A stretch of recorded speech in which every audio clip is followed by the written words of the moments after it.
Welcome to the 5 o'clock show. It's time for Common Sense. Now, it's Katz and Cosby with John Katzimatidis and Rita Cosby, standing for truth, justice, and the American way, bringing common sense to the world. Now, here's John Katzimatidis and Rita Cosby.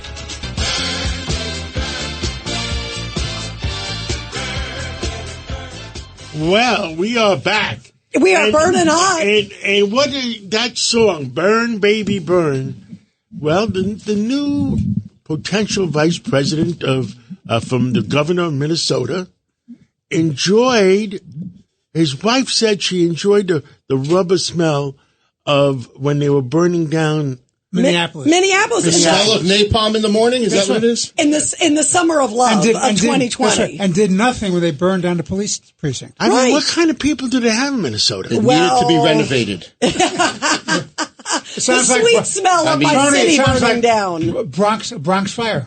It needed to be renovated. You know what? But it's scary, you guys, as we're sitting here listening and you watch what he did. He waited for 4 or 5 days. And then finally, even the very liberal mayor of Minneapolis said, "What are you doing? Will you bring in the National Guard to stop this madness?" And they brought him in. And then what happened? And then the National Guard, he scolded the National Guard. The poor National Guard was overrun at that point.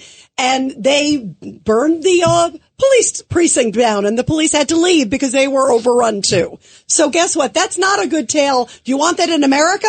I think it's bad enough damage to Minneapolis. Wasn't that the scene on CNN when they said the mostly peaceful protesters? Yes. And over the guy's shoulder, you see the precinct. The whole town is Ali burning. Veshi, the host, right? Peaceful Look how protesters. wonderful things are. They're cooking s'mores. Leave them alone. Now, listen, I've never heard his name before.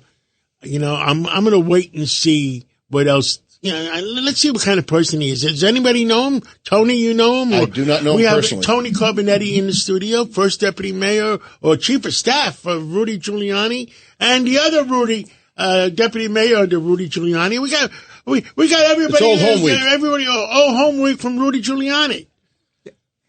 Except for Judge Weinberg. I'm chopped liver because he's Peter Vallone. He worked in the hall at the same time. Judge Weinberg. We were all in City Hall at the same time. Oh, great. We are lucky to have you guys. And by the way, I was stocking grocery shelves. Yeah, and John, did you hear about this, of what happened here? This is Scott Ritter, who is the former UN weapons inspector. He shows up at a rally with RFK Jr. and also helping RFK, because RFK, there's a case over whether he qualifies on the New York ballot or not. Did he violate the Biden rule? I think he did, because guess what happens? Suddenly the FBI raids his home in New York. The next day? Do you believe in coincidences? See, what do you think? You're thinking nefarious things with the FBI. I think it was Smokey the Bear. I think you pissed off Smokey the Bear. He called in some favors. You mean after the cub was left in Central Park? Next thing you know, they're kicking his door down. Poor Smokey. You could cry about this. I guess it's better to laugh about it than cry about it. Yeah, I think so. It's just, it's really kind of, you wonder, wait a minute, the timing. Lincoln's line is better to laugh than cry. And speaking of crying, I'll tell you, I just heard Kamala Harris a little bit ago, guys. She is in Eau Claire, in Wisconsin, by the way, 3 miles away from where J.D. Vance is also campaigning today, literally same city, 3 miles away. And she took the biggest swipe I think I've ever heard her take at Donald Trump. I mean, she said he essentially abuses women, assaults women. Look at all the things he's been charged with. Look at the E. Jean Carroll case. She said, he's like Hannibal Lecter and she's Mother Teresa. Did Trump have an affair with the housekeeper and maybe knock her up? Oh, I'm sorry. That was Harris's husband. Yeah, I was confused. Yeah. They're like Mother Teresa on the other side. And then also, let's not forget, there's a whole bunch of stuff in Tim Walz's background. I'm not saying the sexual stuff, but there's a lot of questions about his military background. We talked about the burn baby burn. What about the defund the police stuff in his background? She's saying she's the great law and order person, and look at who she picks as her running mate, Tony. He's kind of scary. And like I said, I've never met the man. I've been watching some of the speeches. I've been listening to some of the press conferences. He's pretty far left. And the scary thing is he's very articulate. and she's trying to play him as I should know she started calling him coach. Yes. You know, that's the guy in town that everyone likes. The football coach, you know, he's the popular one that takes care of all the kids and wins with the football team. So she's trying to create this lovable guy who happens to be very articulate and very socialist. You mean a socialist father knows best? Is that what you're telling me? That's exactly what she's trying to do, I think. And by the way, later on in the show, guys, we're going to be talking with Gordon Chang, a great China expert, because you brought up sort of the communist socialist background. He went to, Tim Waltz went to China 30 times, says they're not really an adversary, and he honeymooned. Well, don't you want a honeymoon in Tiananmen Square? That's essentially what he did. And by the way, you know, he said all socialism is neighborliness. Yes. Ask the people from Cuba, Russia, China, Venezuela, some neighborliness, huh? Love thy neighbor. All the ones trying to come here. Right. Right. Over the 30-foot ladder that he also says is how you solve the border. Michael Goodwin is on the line, Rita. Yep. Why don't you bring him in? We have the great Pulitzer Prize winning columnist, Michael Goodwin. Michael, you just wrote a really powerful column saying that Tim Waltz completes the progressives' takeover. Explain. Well, look, I think that the Democratic Party, of course, has always been flirting with the left and moving, certainly in the era of Barack Obama, moving further and further left. And now you have these two candidates for the ticket, both of whom are leftists. I mean, if you go back even 4 years ago, Joe Biden was portrayed as a moderate. He turned out to be a lot less moderate than advertised. But nonetheless, there was at least this idea that there was a moderate, and then you would have a vice president, Kamala Harris, who checked a lot of DEI boxes and was from San Francisco's politics. So there you had, you know, the more traditional approach to a ticket, which is you try to broaden the outreach to different constituencies in the hope of stitching together a majority.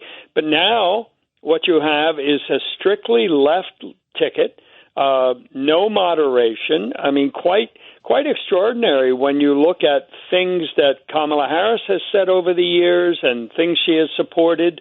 And then when you see what Waltz has supported and done in Minnesota and said about other things, there's nothing like it in the history of the United States. Yeah, it's stunning. By the way, I'm looking at some statistics as we were talking about burn, baby, burn. Minneapolis violent crime is up 30% since Tim Waltz took over, so that's nothing to be bragging about. And Caracas is almost down to zero. Yeah, that's right. Because you know why, John? They brought them all here. Yes. Right? I mean, how is that? You want what happened to Minneapolis in 2020 to happen to America, Michael Goodwin? Well, I mean, that's what they're offering, aren't they?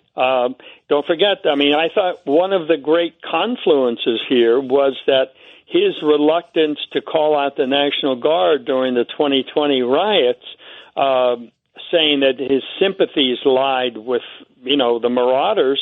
And meanwhile, Kamala Harris is encouraging people to donate to a fund to get them out of jail. So you have the two of them. I don't think they were working together at that point, but they were in it together in the sense that they were into this mindset that rioters and marauders and looters and arsonists, you know, they deserve an understanding. I mean, it was an extraordinary time. Where did we hear that before, Michael? Well, that's right. I mean, that's the Alvin Bragg argument. That's the argument of all of these leftist prosecutors and politicians who say, you know, that the criminals are misunderstood and somehow the victims don't really matter, but it's the criminals we have to focus on, do away with the prison system, do away with any kind of restriction. They just need a hug, apparently. And Michael, I'm old enough to have grown up in New York City when the psyche of the average person was such that when you were the victim of a crime, it was your fault. You know, the woman said, I wasn't holding my purse tight enough, or I forgot to take my necklace off on the subway when, you know, before it got snatched. Right. And that's what this what's leads interesting to. about what has been happening in Minnesota is that it is following the pattern of New York in the sense that people are leaving. Higher income families fearing for their safety and fearing for the rapacious nature of the inheritance tax, the personal income taxes, the lack of the police department falling in terms of numbers in the major cities. People are fleeing just as they are fleeing New York and California. And Michael Goodwin, Judge Weinberg. Michael, do you know there were hundreds of billions of dollars in losses in Minnesota during that? And you also know during the COVID epidemic, there was more grafting going on, supervised at his program, money just disappearing and misused. So what kind of record does this man have to be the vice president of the United States? Well, I think it's a very fat record for the Republicans. I think there are a lot of, as the military would say, a target-rich environment. But so does Kamala Harris, and I think that's what remains to be done here is for the Republicans to sort of have a huddle and figure out what they're going to do. I mean, I can understand they were thrown off guard by the switch from Biden to Harris, but it's been a couple of weeks now, and it's time to get back to business. And I was watching J.D. Vance a bit earlier today. He was going after Walz on this issue that you didn't go to Iraq. You want this plaudit for being in the National Guard, but when it came time for them to be deployed to the war zone, you resigned. There are members of that unit publicly calling Walz a coward, that he abandoned the mission because it wasn't convenient for him. So I think there's a lot to be uncovered on both of them. A candidate consultant in Pennsylvania told the New York Times the other day that we will run out of time before we run out of videotape of Kamala Harris saying dumb things. By the way, we just haven't seen those yet. So I think the Trump team needs to get on the stick here. Time is wasting. I was watching J.D. Vance earlier. I thought it's the best J.D. Vance I have seen, since this moment where he got chosen as the running mate, because he's feeling emboldened. I mean, it's such a stark contrast. The other thing, this astounded me, Michael Goodwin. You brought up the service issue of Tim Walz and what others in his unit have said. He also said, and I was just checking this to make sure, because this is an astounding statement. He also said when they finally were trying to push to get the National Guard in, to come in and help, to block and stop the burning of Minneapolis back in the summer of love of 2020. And you ready for this? I don't know if you heard this, Michael. This is amazing. The mayor was like, yeah, we got to get the Minnesota National Guard and let's get them all in. We need to save our city. This is a liberal mayor begging for help. And so instead, Tim Walz, member of the military, said, what do you think you're going to get with these people? Do you think you're going to get well-trained, great troops, or you're probably going to get 19-year-old cooks? That's how he described the National Guard. He took a swipe at the Minnesota National Guard. I mean, right. In other words, you're not even going to get great troops. I mean, this is a member of the military? That's shameful. Look, I think that he is vastly overrated, and it's all there. But I think what the Democrats are trying to do is brilliant, which is essentially spring the surprise of Harris and Walz on the nation, and then sprint to the finish line. Fewer than 100 days. I mean, the honeymoon will probably continue right up.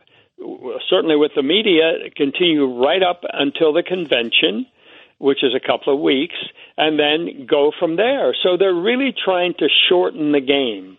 I mean, this is a team that doesn't have a lot of confidence in itself, really, but it's trying to get away with something. Well, and so they want to hurry it up. They won't do interviews. They won't do anything like that. It's just going to fly straight ahead. Don't take questions. Don't get involved. Just attack, and try to get across the finish line before anybody notices. Well, Michael, what I find very, I don't want to use the word depressing, but... Go ahead. Yeah. Yeah, we're ahead, Rudy. I mean, this team, this candidate, is probably the most defined presidential candidate we've ever had, where you have all of this tape, and I'm looking at our media, and I'm saying to myself, don't you people see what you're doing to the country? I just don't get it. I mean, the Chinese have stood up an army in our country. We know that we have Middle Eastern terrorists. My fear is that when this war starts in the Middle East, it's going to start on the streets of New York at the same time. I mean, when I look at this, what we're set up for, and, you know, these people being viable, I'm saying to myself, they shouldn't even be viable. The silence in America is scary, that nobody is saying, you did this to us, our economy, our security, everything. Yeah, I agree with you. It is shocking that what they have gotten away with already, and how they turn everything into some kind of racial or gender issue, that you're a racist, you hate the poor, you know, you're white supremacist, you're a Nazi, and we're going to lock you up. I mean, that approach is, they're not kidding. I mean, this is both their domestic policy and it's their foreign policy that are, I think, on the table here. And you look at what's happening around the world. Is it just a coincidence that all of this happened under Joe Biden's watch? I mean, you have to be a fool to believe that. Right, and they're saying Trump's the chaos candidate. You know, you go, what? They have seen in Joe Biden a weak American leader, a fractured nation, and so the adversaries have seized the opportunity, and they will not quit as long as he's in the White House. And imagine if Kamala Harris succeeds him. So there's an urgency here. And don't forget, Joe Biden is still president. But have you heard from him? Have you seen him? Apparently, he's just spending more and more time in Delaware. Yeah, and by the way, of course, Pelosi says he should be on Mount Rushmore. Remember that? Biden should be there. You know, that is the classic. Yeah, consequential. Michael, thank you. Great to have you here. Thank you so much. My pleasure. Thank you. Thank you. And now joining us is the great political guru. He, of course, is president of Scheinkoff Communications, Hank Scheinkoff. Hank, your reaction to Tim Walz, being selected. What is your thoughts? I mean, there's a lot of stuff out there that he said that people are rolling their eyes. Look, it would have been my choice, frankly. You know, I would have picked someone else. I think Kelly would have been a better choice. Americans like a hero, and he's a hero. And his wife was the victim of an assassination attempt. I mean, an astronaut versus this guy. Do I think he's the right choice? I think the best he does for the ticket today is bring it Wisconsin. Absent that, I'm not sure. Minnesota is a state that was not in play. It does have a not insignificant Muslim population, which is good for the Democrats, I guess. But it doesn't do much for me. You know? What do you think she also passed over? And by the way, I agree with you that Kelly, I think, is a much more attractive. It helps her also. He's more moderate, if you will, on the border issue. I think he would have helped her on that, where I think she's been disastrous. And also Josh Shapiro was another, impressive candidate. He was the best one. Yeah, he was the best one, Rudy. Kelly, Hank, this is Rudy. I believe Kelly has been too silent to be a border state, and he's been invisible on the arguments. He hasn't taken on the president, Joe Biden, for his state. I think, Josh Shapiro, very dynamite type candidate. I think, she would have been afraid of him upstaging her, one. And two, she would have to defend his faith. And I think those were the two issues that eliminated him, because he was clearly What's the Fetterman rift? What was the Fetterman-Shapiro rift? They were kind of competing against each other politically through the years. That's in-house stuff. So that was in-house. Yeah, personal in-house stuff. Well, the great problem here is that the Democratic Party is not a party. It's a bunch of factions that are clans that some of it with a small c, C-L-A-N-S, that tend to have competition with each other. And the thing that is driving a lot of the clannishness is Israel and Jews. and we should pay attention because, I mean, maybe people are stupid, but it always starts with the Jews, but it never ends with the Jews.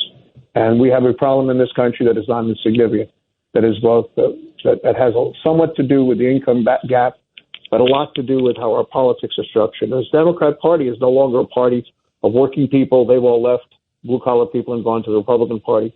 It's a party that's based on division for the moment. And, you know, if you're going to have a divisive party, you might as well have somebody who's good at creating division. Or as I said today to someone, what this guy, the governor of Minnesota, will do is he will take somebody into the ring. We're not going to have discussions here. We're going to have battles and into the corner and beat them to death. I mean, that's his job. Hank, the problem you have is too many Tony Jews Corbinetti are voting for the Dems. Come over to the Republican side. We'll welcome you. We're happy to have you come vote Republican. Listen, I am a labor union guy. I'm a former law enforcement officer, right? We know that. I'm an ex-cop. And I know how this works. And I don't think that either party today represents that which is necessarily best for the country. I blame both parties for the breakdown of the strength of our Navy. This is a disgrace by any measure. The fact that we and I blame Barack Obama for this, the idiocy of Iran, how we dealt with Iran. Iran should have been attended to the time he was president. The end result is now we have a country that is prepared to kill all of us and to impose a way of life on us. And if anybody doesn't believe it, they need to see what's happening in Bangladesh today. And what has happened where rape and murder are permissible because one does not have the same religion as you. Now, Rudy said something before that I heard when I was waiting to come on, which he talked about the war coming to us. The war is with us now. The question is, how do we stop it? And that is the problem that both parties face. And I'm not sure that they're going to be able to solve it. Which is really disheartening for America, as you said it. Hank, we love you. Thank you for being here. Thanks, the great Hank Chaikoff. Thank you. Thank you. Thank you. And everybody stay with us here on Katz and Cosby after the break. Tony Schaefer talking about some big changes in Hamas, and also Gordon Chang, Dr. Peter Mihalos, and Roger Stone. Big show coming up. Is your vehicle stopping like it should? Does it squeal or grind when you brake? Don't miss out on summer brake deals at O'Reilly Auto Parts. O'Reilly Auto Parts.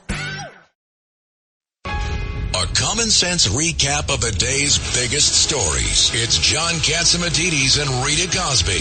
Katz and Cosby on 77 WABC.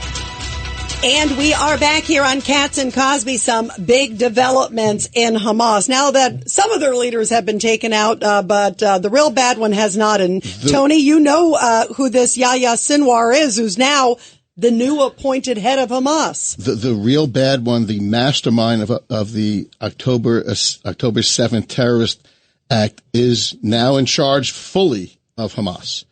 And I think it's retribution for the killing of the political leader, because now what they're in essence saying is there's no way, because this guy you can't deal with this guy.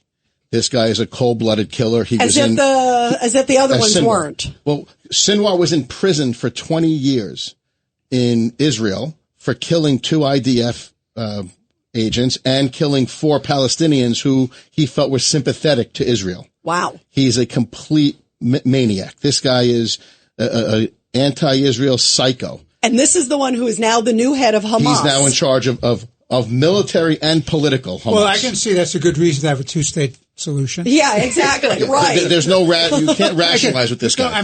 We'll turn over Gaza to Hamas. That'll work out nicely. Wow, really That'll work out scary. nicely for Iran, won't it? Really scary. I believe they're holding off on attacking Israel until this Sunday or this weekend because it was symbolism. The 2 temples of Israel were destroyed, and this is the anniversary. This is the date that this happened, that it falled on, when the Babylonians destroyed the first temple, and I believe it was the Romans who destroyed the second temple, and this is the anniversary now coming up. This would be the date that the last temple was destroyed. Wow. So they believe in symbolism. Yes, yeah. A lot of people were talking about that date being a potential, and that's now right around the corner, sadly. And joining us now to talk about all of this is Lieutenant Colonel Tony Schaefer. He is president of Project Sentinel. Tony, We're just talking about this with this crazy Yahya Sinwar, who's now head of, as Tony Carbonetti was just so eloquently describing, he's now head of military and political, and a total lunatic, right? I mean, this is as if the other ones weren't. Well, as if the Israelis needed a reason to continue to go ahead and just finish off Hamas, this is a great one to do it. And at this point, I think all negotiations have ended. The only options are to end Hamas. And so I think that's the way this should proceed. And by the way, notably, regarding symbology, I agree with the assessment that, hey, the Iranians are going to retaliate based on their time schedule, not the Biden administration. And if you note, over the past 3 days, the Biden administration's been like little Chicken Little running around saying the sky is falling. This tells me two things. First, they don't have a clue. They're guessing. And secondly, that should be reminding us that they don't have a clue and they're guessing and they don't know what's going on. So any way you cut it, and I've gone on record, I said on Sunday and Monday, they're not going to go Monday night. You know, they're waiting to assess how to best use their resources. And the assassination of the Hamas individual, the Hamas leader in Tehran, incidental to their inauguration of their president, really set them back. They didn't know how they did that, and they're trying to assess what's going on. And more importantly, the Israelis are doing what Trump has done. Trump personalizes the events relating to retaliation. The Hamas leaders, the Hezbollah leaders, they're all wondering if they're next. That's the way you have to do it. And the Israelis have done that. They've made it so the individuals who don't normally encourage others to die for them are the ones who may die. And when you put it in that perspective, they take a step back and try to figure out if they should continue to do things. And if so, are they secure? I think that's what's changed the equation.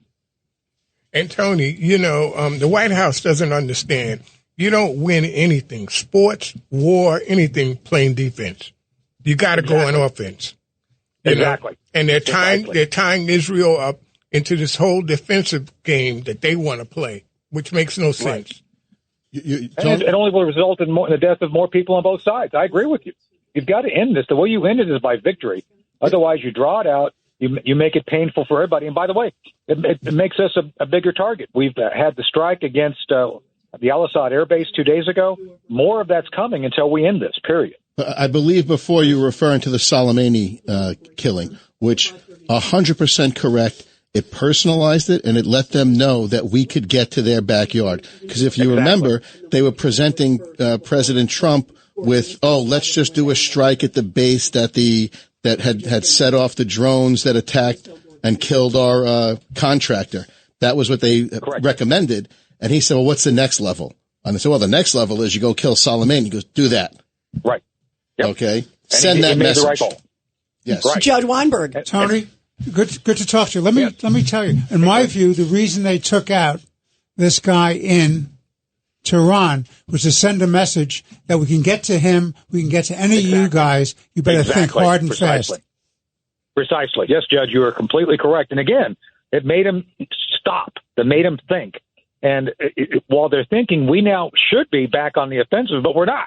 We're sitting back trying to limit the Israelis on doing what we all know they must do. They must pursue a strategy of victory, and that means also taking out the leaders who are responsible for the death of innocents. And this White House refuses to accept that reality.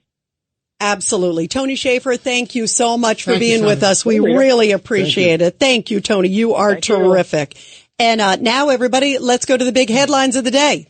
It's the top news of the day, sponsored by Goya. Here's Rita Cosby.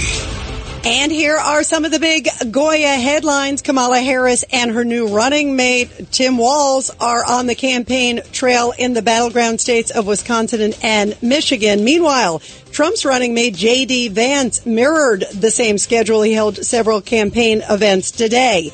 President Biden is giving his first interview since he decided to drop out of the 2024 election. He sat down with CBS News' Robert Costa at the White House today. It's going to air on CBS Sunday morning. I can't wait to hear that one. And Manhattan Judge Juan Merchan says that he will soon decide as early as tomorrow whether or not to recuse himself from former President Trump's case in New York. We'll, of course, keep you posted on all of that. And those are the big headlines of the day. You're commuting home with Katz and Cosby. Now, here's John Katzimatidis and Rita Cosby on 77 WABC. And we are back here on Katz and Cosby. Students getting a big victory against Harvard. The judge ruling the case is going to go forward, saying that there was evidence that Harvard should have done a lot more to protect the Jewish students. And the attorney who's representing the students joins us now, Mark Kazowitz. Mark, it's great to have you here. This is Rita Cosby with John, Judge Weinberg, Rudy Washington, and Tony Carbonetti. First of all, congrats. And this is huge. Explain what this means, not just to Harvard, but to other schools. Sure. And delighted to be here, Rita. Thank you. This is very, very large. Harvard, everyone recalls the events of the last spring and the events of after October 7th on Harvard's campus, on Columbia's campus, and on the campuses of all of these so-called elite universities where pro-Hamas demonstrators were literally calling for the destruction of the state of Israel and death to the Jews, which was just an incredibly outrageous and hostile educational environment for Jewish students on those campuses. Everyone also recalls that, the actions of these universities, including Harvard, were absolutely non-existent. The universities took virtually no steps to protect those Jewish students from this harassment and intimidation and the like.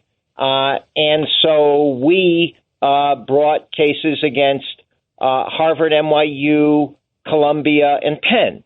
And the reason that Rita, that this court proceeding and the court order is so significant is that all of the universities, including Harvard, tried to defend themselves and get these cases dismissed by saying, A, the problems on campus weren't that serious.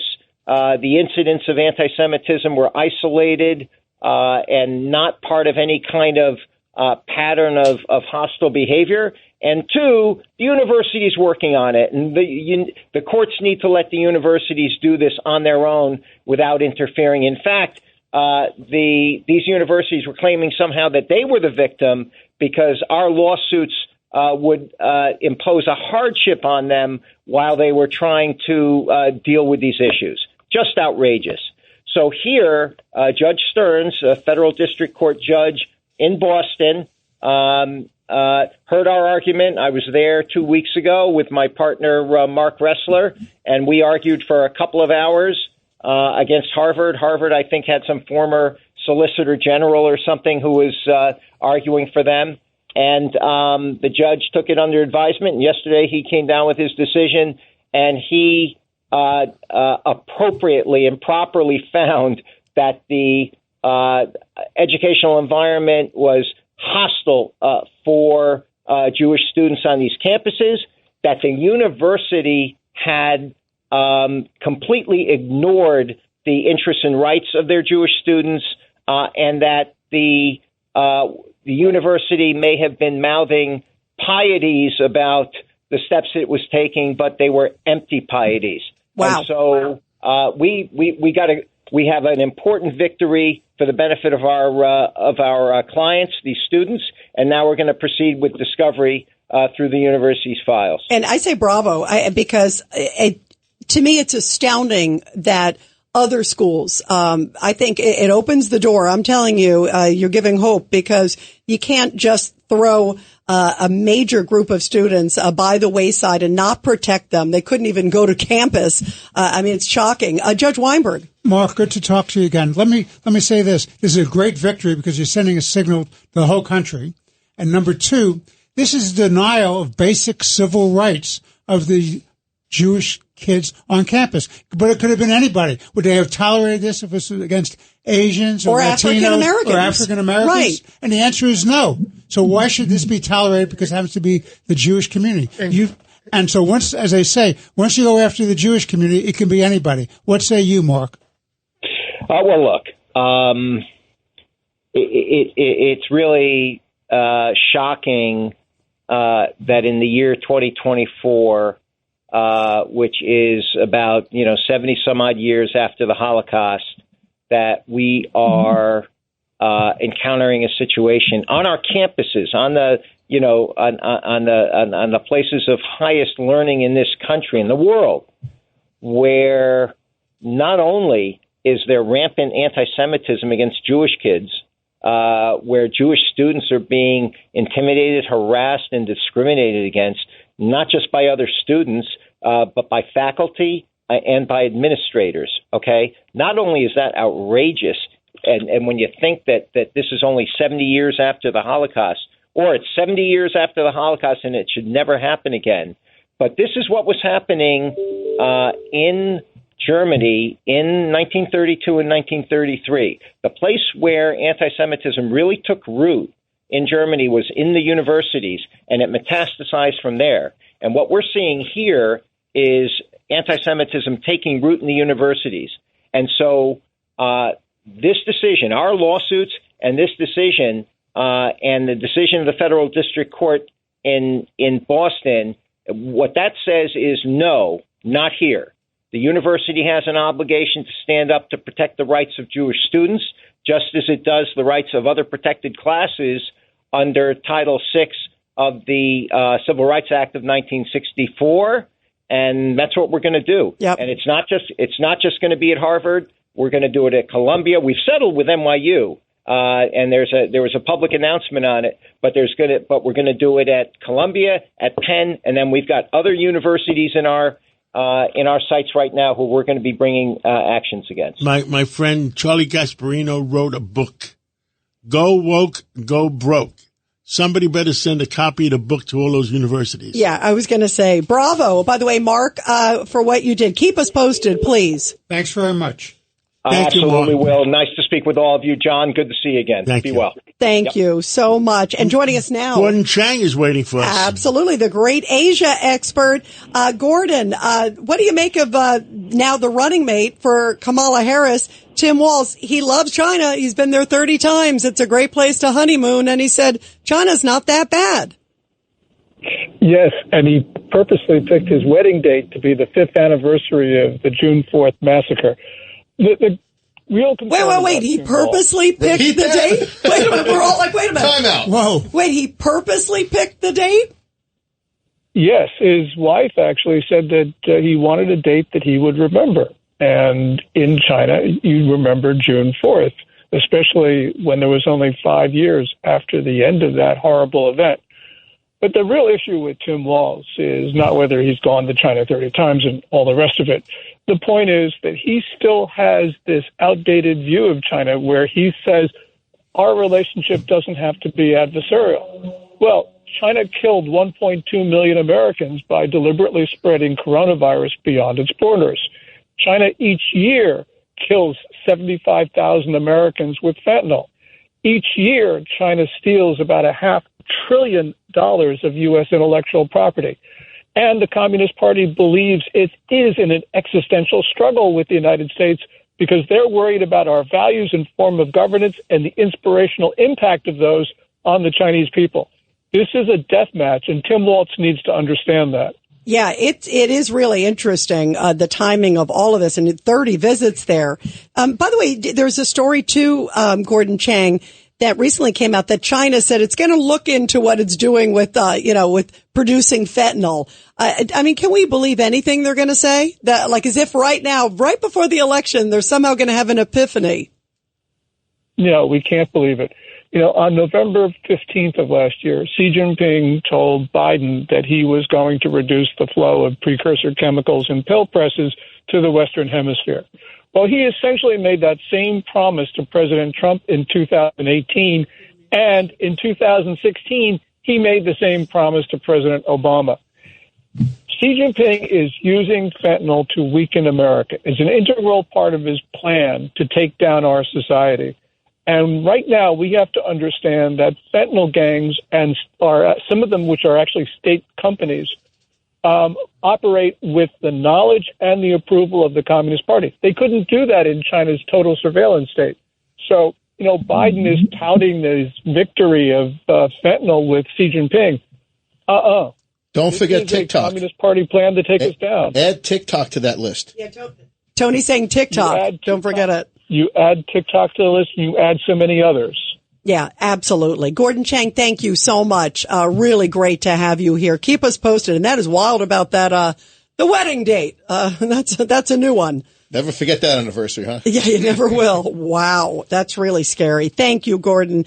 And joining us now is our resident genius on everything, Dr. Peter Mihalos. Dr. Peter, you wanted to talk about toxic dust. Explain.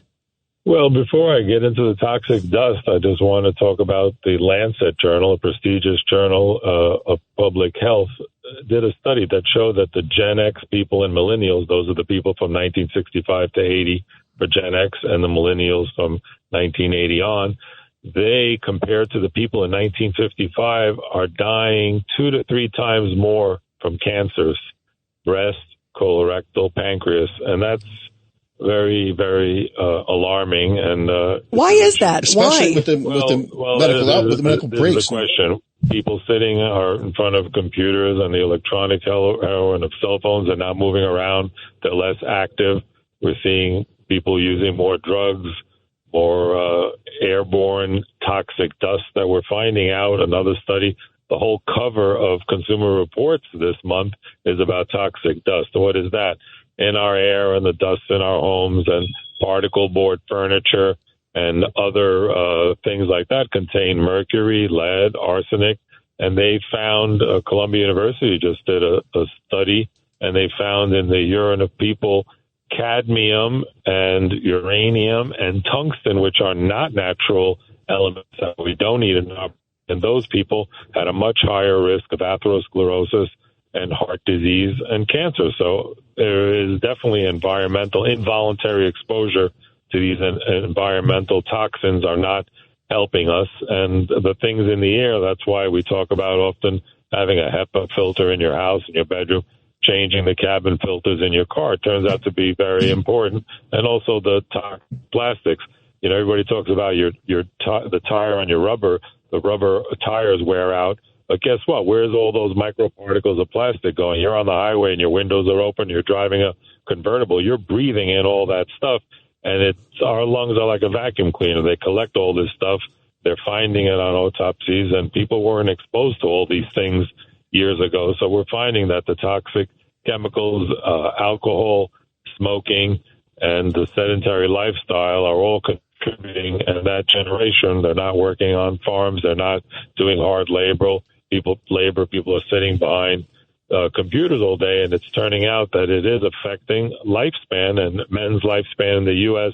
is now only 74.2 years. Of course, COVID has something to do with it, but these are things. If I was Surgeon General, I'd immediately start a program of changing the diet, trying to get rid of processed foods, trying to get people to eat healthier, cleaning up our water supplies.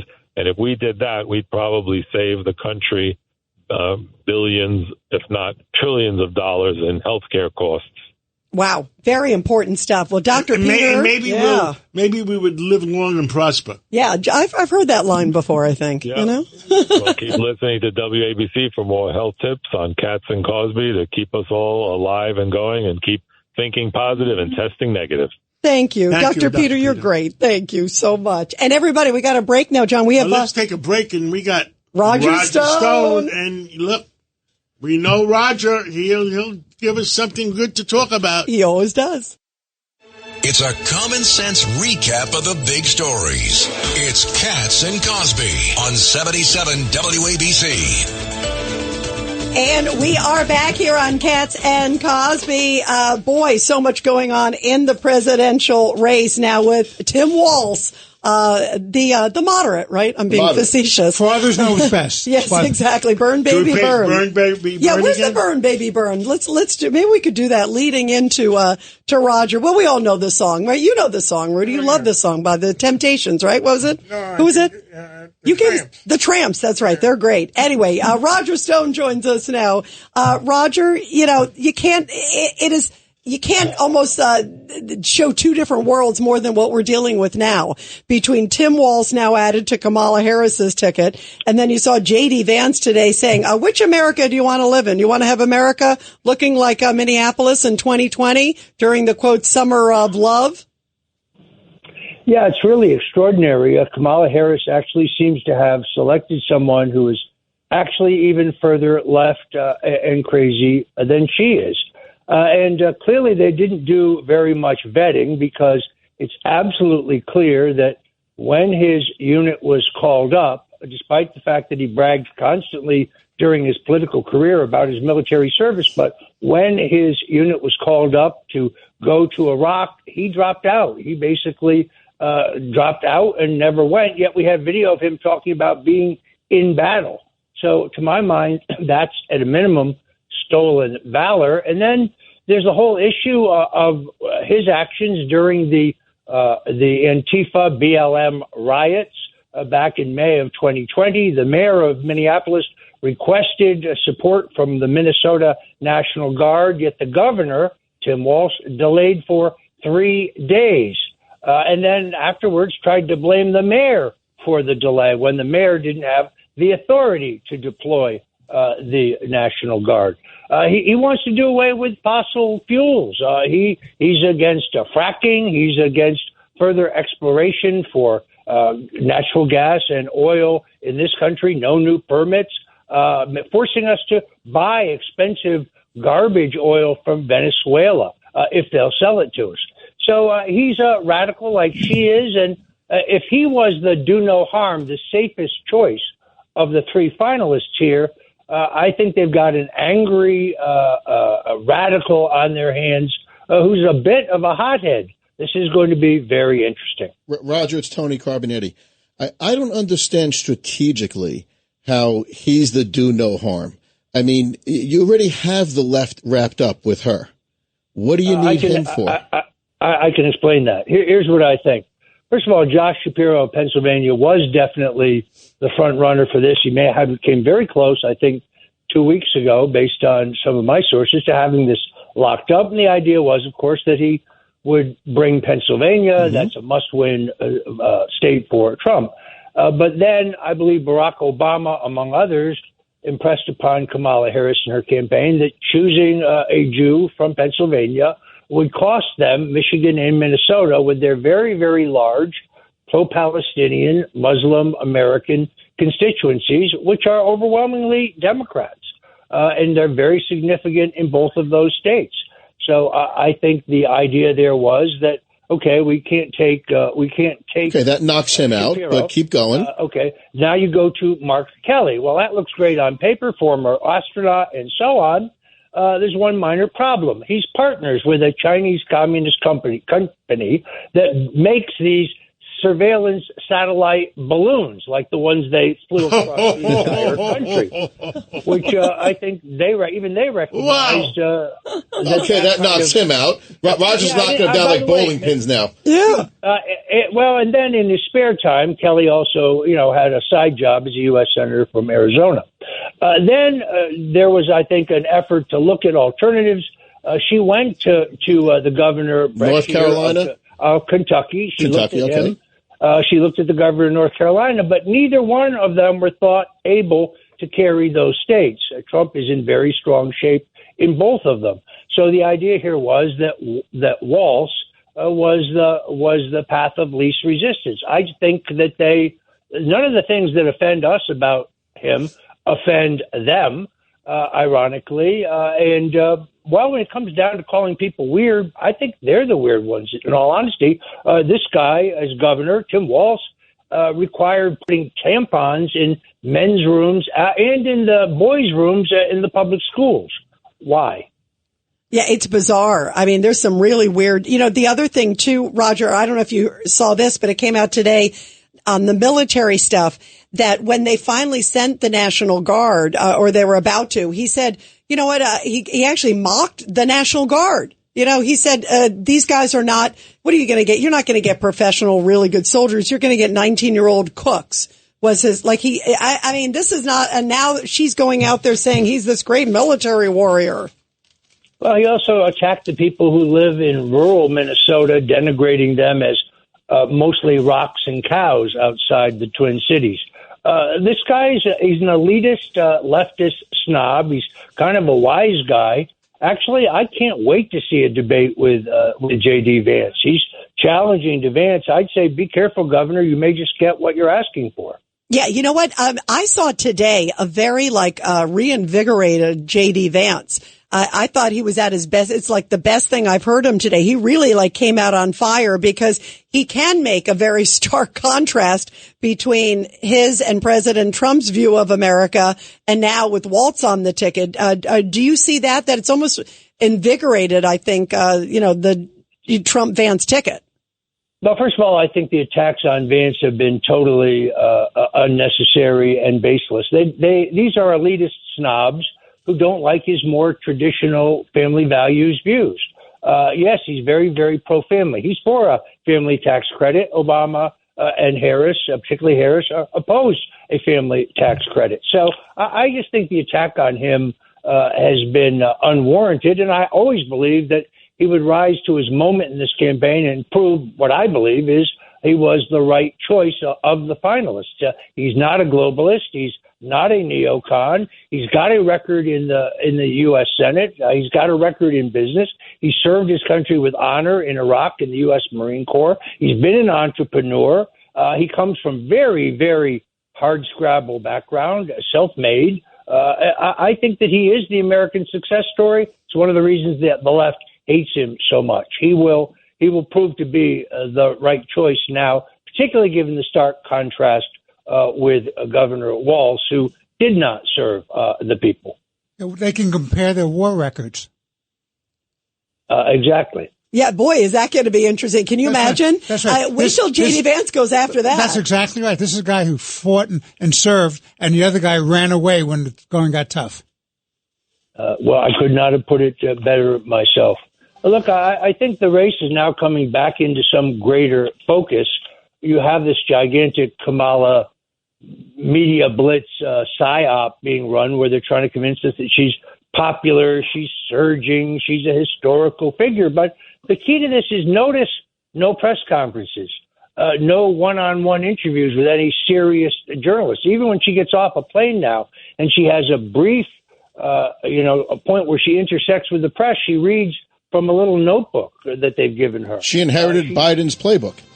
Yeah, she cannot speak extemporaneously. That's clear. She can't think on her feet. Yeah, thank you so much, Roger. Wow. Roger, we love having you on. Thanks, Roger. Love to be here. Many thanks. Love having you. And everybody, what do we all stand for? Truth, justice, and the American way. God bless America.